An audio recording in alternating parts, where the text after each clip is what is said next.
الحمد لله نحمده ونستعينه ونستغفره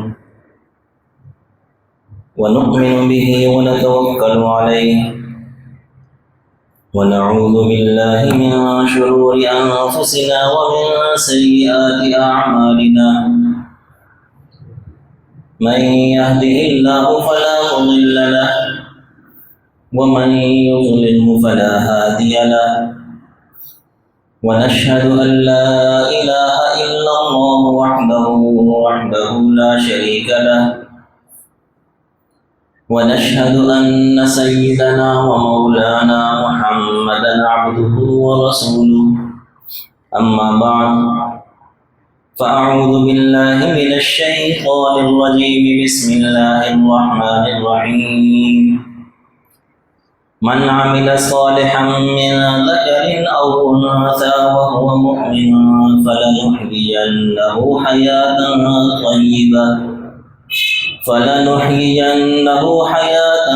طيبة ولنجزينهم أجرهم بأحسن ما كانوا يعملون.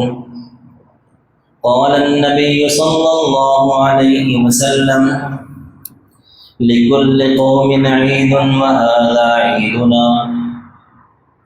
صدق الله مولانا العظيم وصدق رسوله النبي الكريم ونحن على ذلك لمن الشاهدين والشاكرين والحمد لله رب العالمين. میرے محترم دوست اور بزرگوں، اللہ تعالیٰ کا لاکھ لاکھ شکر ہے کہ اللہ تعالیٰ نے اپنا ایک حکم پورا کرنے کی توفیق عطا فرمائی اور اس کے بعد ایک خوشی کا موقع نصیب فرمایا جو میں نے آپ کے سامنے خطبے کے اندر حدیث مبارکہ کی تلاوت کی ہے. اس میں آپ صلی اللہ علیہ وسلم فرما رہے ہیں کہ ہر قوم کے لیے عید ہوتی ہے.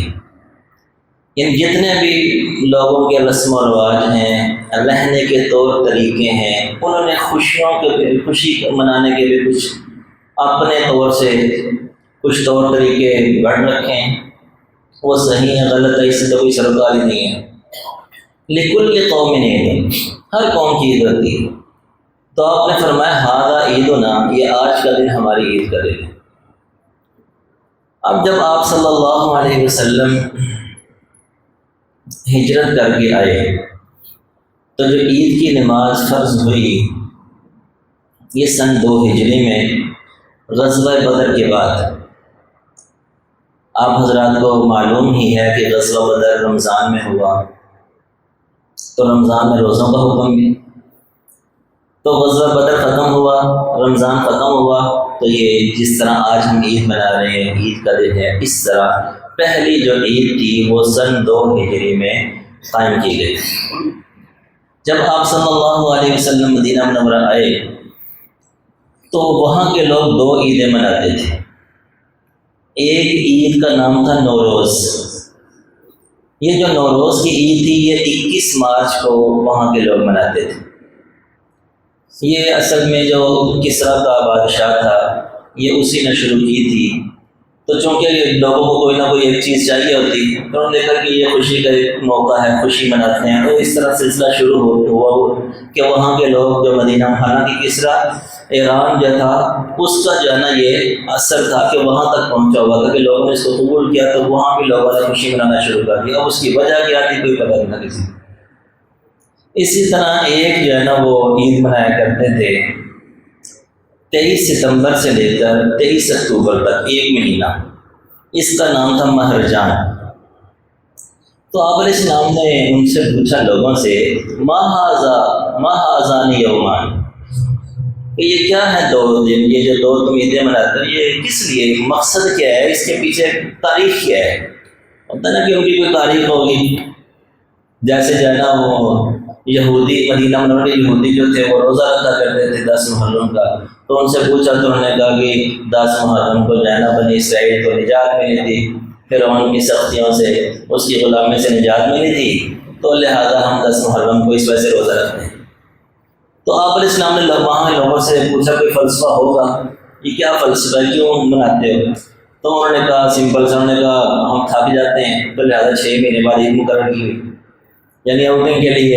ایک وہ مارچ میں تھی تو ایک اس طرح ستمبر اور اکتوبر کے درمیان، تو انہوں نے کہا یہ 2 عیدیں ہیں۔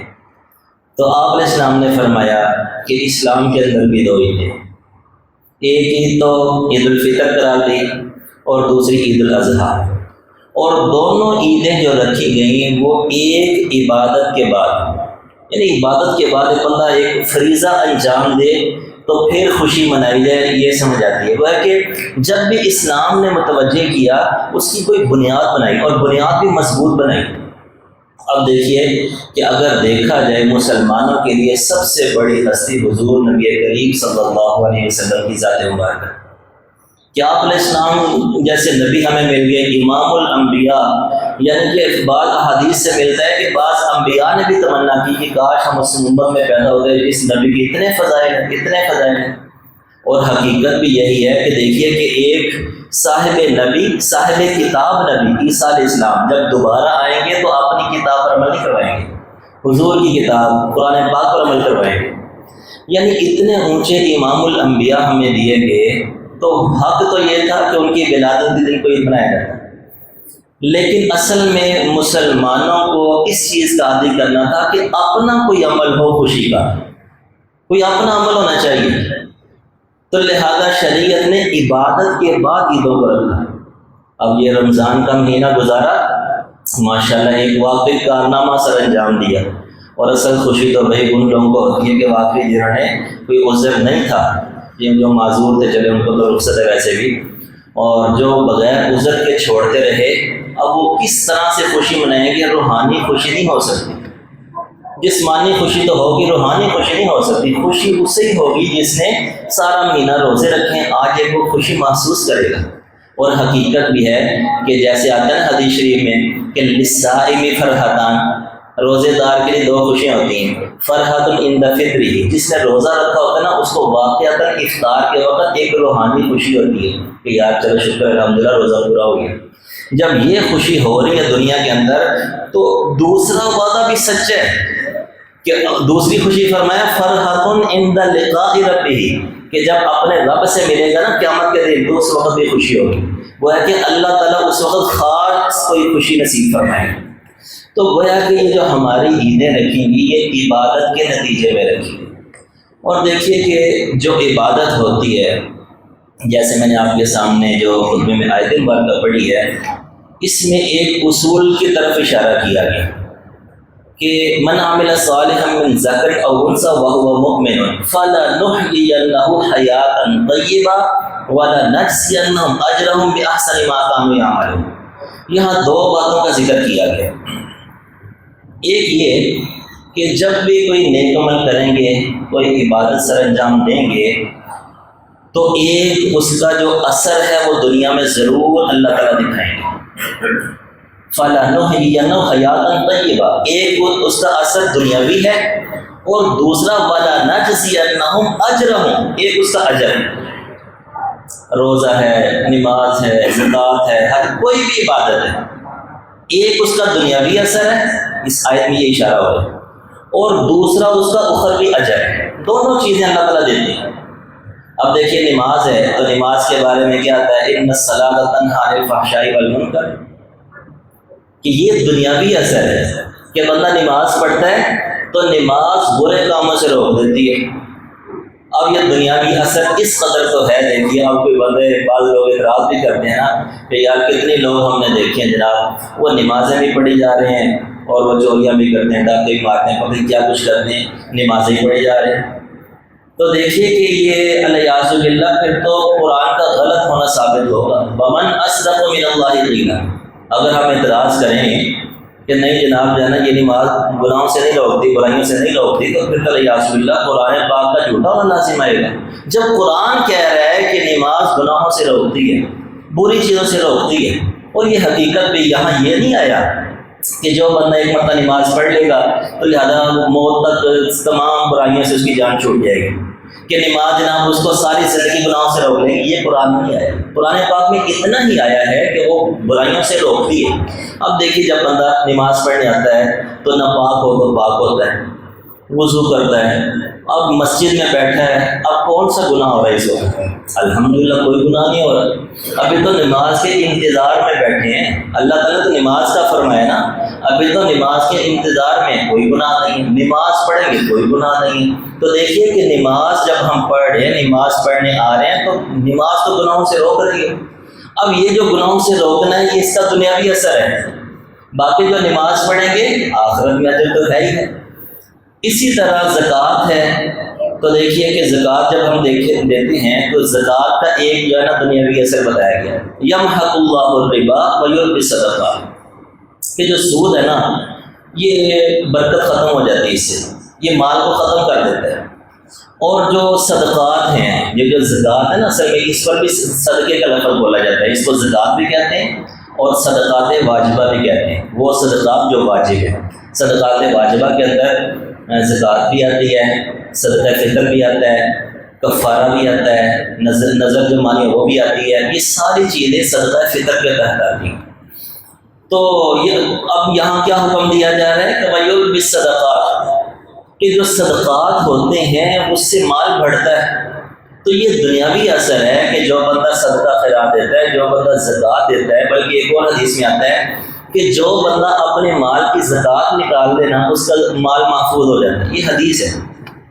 اور بلکہ اس سے بڑھ کے کیا کہا جا رہا ہے، اس کا مال بڑھتا بھی ہے، تو یہ حقیقت ہے، یہ دنیاوی اثر ہے کہ اس کا مال بڑھ بھی رہا ہے۔ اب یہ جو زکوٰۃ دے رہا ہے، اجر تو اس کا آخرت میں ملے گا، لیکن دنیا میں کیا اس کا مال بڑھ رہا ہے۔ اسی طرح روزہ ہے، اب دیکھیے کہ روزے کے اندر کیا فرمایا گیا کہ لعلکم تتقون، کہ اس کے ذریعے سے تمہارے دل کے اندر اللہ کا ڈر پیدا ہوگا۔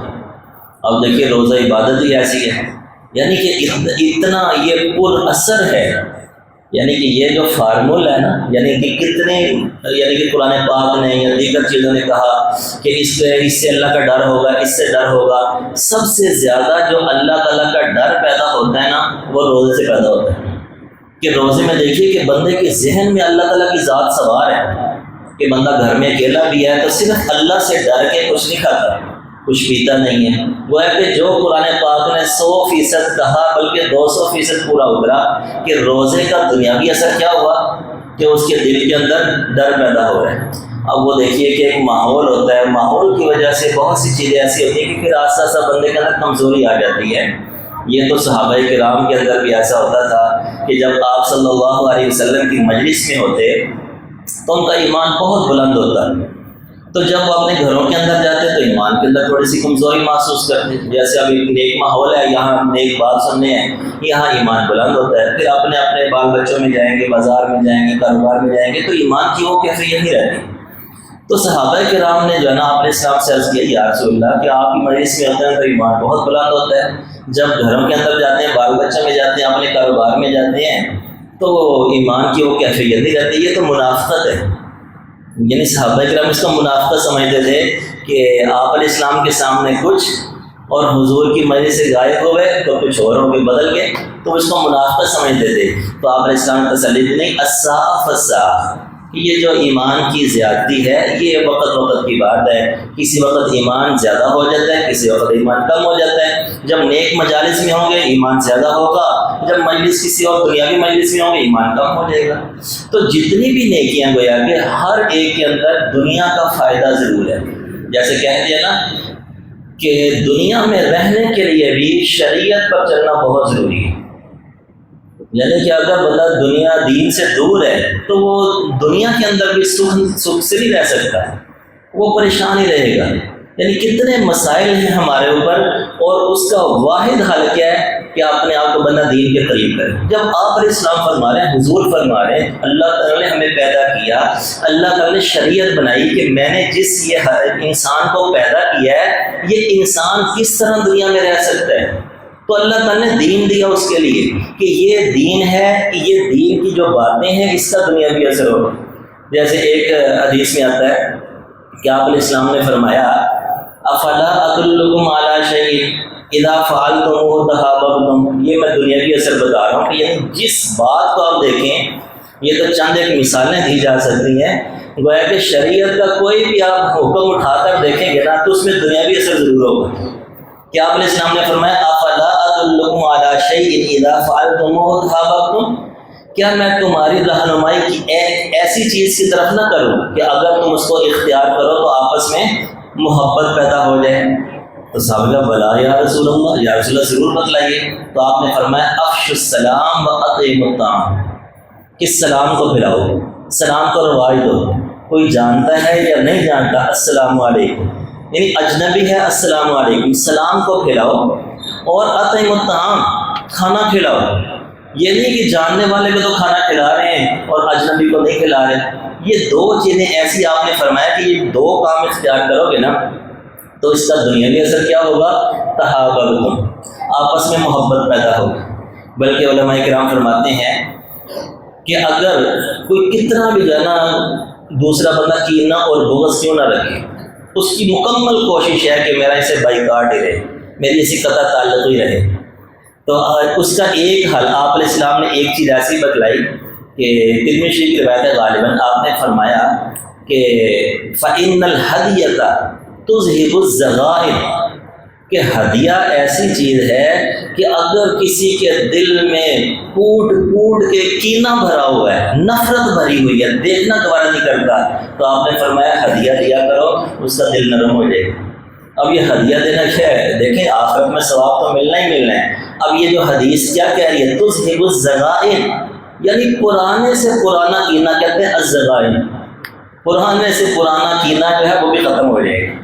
تو دیکھیے کہ اب یہ ہدیہ کا تو ویسے بھی حکم ہے تحادوا تحاببتم، تحادوا تحابوا، کہ تم ہدیہ دو کہ آپس میں محبت بڑھے گی. تو گویا کہ یہ جتنے بھی احکام شریعت ہیں اس کے اندر کیا چیز پائی جا رہی ہے کہ یہ دنیاوی اثر بھی ہے. اب دیکھیے الحمدللہ ہم نے رمضان گزارا تو رمضان گزارنے میں یہ دنیاوی اثر ہے کہ ہم اپنے آپ کو راحت میں محسوس کرتے ہیں. اور اس میں بالخصوص وہ لوگ جنہوں نے روزے رکھے اور جنہوں نے تراویح پڑھی، یعنی کہ جو احکامات تھے وہ کسی حد تک عمل کرنے کی کوشش کی. دیکھیے کہ بندہ کمزور ہے تو باقی گناہ تو ہو ہی جاتے ہیں، کوتاہی بھی ہو جاتی ہے، لیکن شریعت کا مزاج بھی کتنا پیارا دیکھیں ذرا. کہ شروع میں ہے نا تو دیکھیے کہ آپ نے احادیث سنی ہوگی، علماء بھی بیان کرتے ہیں کہ آپ علیہ السلام نے فرمایا، جس کا مفہوم یہ ہے کہ اگر کوئی بندہ روزہ بھی رکھ لے اور روزہ رکھنے کے بعد پھر جو ہے نا وہ گناہ بھی کر رہا ہے، گناہ بھی کری جا رہا ہے، تو اللہ تعالیٰ فرماتے ہیں کہ مجھے اس کے بھوکا پیاسا رہنے کا کیا فائدہ کہ یہ کوئی بھوکا رہ رہا ہے، پیاسا رہ رہا ہے، تو یہ صرف بھوک اور پیاس ہی ہے، حلال چیزیں اس نے چھوڑ دی اور حرام چھوڑی نہیں، تو یہ روزہ نہیں ہے، بس بھوک اور پیاسا ہی ہے. اب ایک طرف تو اس قدر ڈرایا جا رہا ہے کہ یار یہ تو عجیب معاملہ ہے، مطلب ڈر جاتا ہے نا کہ یار میرا خیال ہے کہ میں اپنے سمیت ہی بات کر رہا ہوں کہ روزوں کے اندر کس قدر ہم نے کوتاہیاں کی کہ روزہ رکھنے کے باوجود کہ یار کسی قسم کا کوئی گناہ ہی نہ ہو. بہت مشکل ہے، اللہ کے نیک ولی آپ لوگوں میں موجود ہوں گے، لیکن یہ بڑا ایک مشکل کام ہے. تو دیکھیے کہ ایک طرف تو ڈرایا جا رہا ہے اور پھر آخر میں کیا ہے، ایک حکم ایسا رکھ دیا جب آخر ہے نا رمضان کا آخر، تو آپ علیہ السلام نے فرمایا عن ابن عباس رضی اللہ تعالیٰ عنہ قال رسول اللہ صلی اللہ علیہ وسلم فرض رسول اللہ صلی اللہ علیہ وسلم زکاۃ الفطر طہرا للصیام من اللغو والرفث وطعمۃ للمساکین. اب شروع میں ڈرا دیا کہ چلو جس قدر ہو سکے عمل کر لیں، اور آخر میں فرما دیا کہ اللہ تعالیٰ نے صدقہ فطر اس لیے فرض کیا ہے کہ روزے کے اندر جو گناہ ہو گیا نا وہ دھل جائے. اب دیکھیے کہ ہم ایک طرف یعنی شروع میں دیکھیں ہم تو ایک بہت زیادہ بندہ گھبرا جاتا ہے کہ یار جتنے بھی روزے بس اوپر پیاز اگر ملا کہ نہیں ملا، اور ادھر صراحتاً فرما رہے ہیں کہ صدقہ فطر کا فلسفہ بیان کیا جا رہا ہے کہ صدقہ فطر اس لیے واجب کیا گیا ہے تاکہ روزے کے اندر جو گناہ ہو گئے وہ زائل ہو جائیں اور جو مساکین ہیں ان کی تھوڑی سی اعانت ہو. تو بہرحال یہ اللہ تعالیٰ کا فضل اور احسان ہے. اللہ تعالیٰ نے ایسی کامل ہمیں شریعت عطا فرمائی کہ اس پر چلنا مشکل نہیں ہے. ہم نے ایسے مشکل بنا دیا، مشکل نہیں ہے، آسان ہے کہ بندے کے اندر جو ہے نا وہ ایک شیطان مایوسی پیدا کرتا ہے کہ یار میں کس طرح شریعت پر عمل کروں گا، اتنی شریعت، بندہ جو ہے نا عزم کرے آگے تو ہے نا والذی جاہدوا فی سبیل والذی جاہدوا فینا لنہدینہم، کہ جو ہماری طرف آنے کی کوشش کرے گا نا ہم ضرور ضرور اس کو سیدھا راستہ دکھائیں گے۔ بلکہ ایک حدیث میں آتا ہے کہ سددو، صحیح ہو جاؤ، انسان بن جاؤ، سددو کہا جا رہا ہے کہ پورے دین پر چلو، اور پھر آگے کہا جا رہا ہے کیونکہ انسان کمزور ہے نا، آگے آپ نے فرمایا قارب ہو، چلو جتنا ہو سکے کوشش تو کرو، یعنی چلنے کی کوشش تو کرو تو جس قدر ہو سکتا ہے۔ تو شریعت تو اس طرح ترغیب دے کہ گویا کہ ہاتھ پکڑ کے چلا رہی ہے، جس طرح بچے کو چلایا تھا کس طرح۔ تو دیکھیے کہ رمضان کا مہینہ اللہ پاک نے ہمیں عطا فرمایا، اس میں جتنی نیکیاں کی ہیں اس میں امید رکھنی چاہیے کہ ضرور اللہ تعالیٰ نے قبول کرنی ہے، چاہے ہم سے گناہ ہو گئے۔ ایک اور حدیث میں آتا ہے کہ اللہ تعالیٰ بندے کے ساتھ جیسا بندہ گمان رکھتا ہے نا ویسا معاملہ کرتے ہیں، تو لہذا اچھا گمان رکھنا چاہیے کہ انشاءاللہ جتنی نیکیوں کی اللہ پاک نے توفیق دی اللہ تعالیٰ نے ضرور قبول بھی فرما لی۔ اور جو ہمارے بھائی ایسا کہ روزہ نہیں رکھ سکے تو توبہ کا دروازہ تو کھلا ہوا ہے، نمازیں نہیں پڑھ سکے توبہ کا دروازہ کھلا ہوا ہے، کم سے کم توبہ کریں اور عزم کریں، جو کہا سن اللہ کا رسول عمل کرنے کی توفیق عطا فرمائے۔ کیونکہ ہم نے شروع میں بڑی تاکید کے ساتھ وعدہ کیا تھا کہ ہم پورے 7 بجے نماز کھڑی کر دیں گے، بلکہ تاکید کی تھی اس بات پر، تو میں بس تھوڑا سا طریقہ بتایا ہوں کہ نماز کھڑی کر دیں۔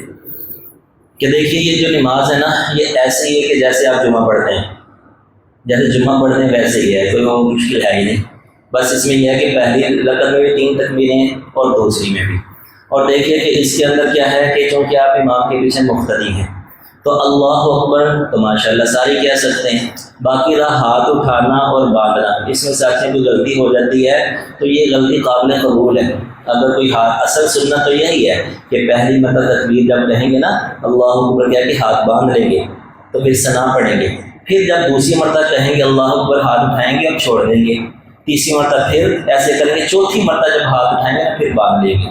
تو دیکھیے اللہ اکبر تو آپ نے کہنا ہے، ہاتھ اصل تو یہی ہے جو طریقہ میں نے بتایا، لیکن ہاتھ باندھنے میں اور کھولنے میں ساتھ سے غلطی بھی ہو جاتی ہے، تو یہ کوئی ایسی فحش غلطی نہیں ہے کہ نماز میں خلل پیدا ہو۔ اسی طرح جو دوسری رکعت ہے اب اس میں بھی رکوع جانے سے پہلے 3 تکبیرات کہی جاتی ہیں۔ اب اس میں دیکھیے کہ طریقہ تو میں بتلا رہا ہوں، لیکن ایسا دیکھیں فقہاء نے جو ہے نا 1200-1300 سال سے پہلے سے مسئلے لکھے ہوئے ہیں کہ میں آپ کو نماز سمجھا رہا ہوں ایسے پڑھنی ہے، لیکن عین ایسا ہو سکتا ہے، عین ممکن ہے کہ میں خود بھول جاؤں، ٹھیک ہے؟ تو اگر تکبیرات بھولنے ہیں، امام رکوع میں چلا جائے تو رکوع میں آ جائے، امام کو دوبارہ کھڑا نہیں کرنا چاہیے کیونکہ رکوع بھی فرض ہے، اس کی طرف چلے گئے۔ اب دیکھیں کہ چونکہ تکبیرات ہیں واجب، تو واجب پر ہوتا تو سجدہ سہو ہے، لیکن عیدین کی نماز میں وہ بھی معاف ہے، تو اس لیے اگر امام سے کوئی تکبیرات کے بولنے میں غلطی ہو جائے تو وہ بھی شریعت نے معاف کی۔ اب سب قائم کریں انشاءاللہ نماز کریں۔